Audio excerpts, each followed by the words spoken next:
Sometimes people fall asleep in church, literally. And by the way, I can see you when you sleep.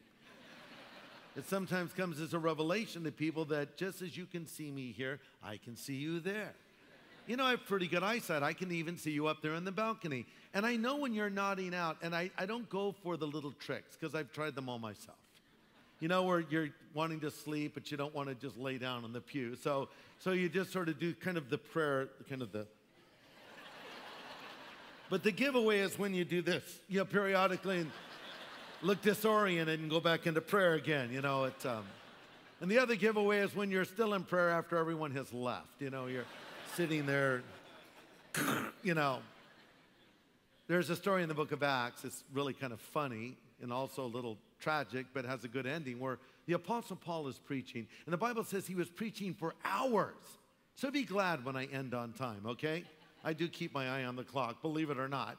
And Paul was preaching on, and there's this one fellow named Eutychus that's listening. He's sitting up really high over by a window ledge, and he falls out because he fell asleep. And he falls to his death. And so they stop Paul. Paul, Eutychus fell out of the window and died while you were preaching. Paul stops preaching, goes over to Eutychus, prays for him to be raised from the dead. And then what does Paul do? He does what any good preacher would do. He finishes his sermon. I bet Eutychus stayed awake after that, huh? Not sitting there anymore. But you know, people in a spiritual state are asleep as well, as I said. They're not paying attention. We should be alert and awake. Now, when you were a little kid, maybe you believed in Santa Claus. You know, they say there's 4 phases to life. I've told them to you before. Phase number 1, you believe in Santa Claus. Number 2, you don't believe in Santa Claus. Number 3, you become Santa Claus.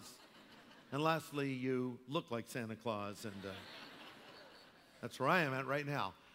But, you know, maybe when you were a little kid and you thought Santa was coming, it was hard to sleep on Christmas Eve, wasn't it? Oh, what's Santa going to bring me? And you could hardly wait to see in the morning if Santa remembered, if Santa ate your cookies. And there was a joyful anticipation. That's how we are to be waiting for the Lord. It's not something that's miserable and repressive and confining. It's something that's liberating and happy and joyful.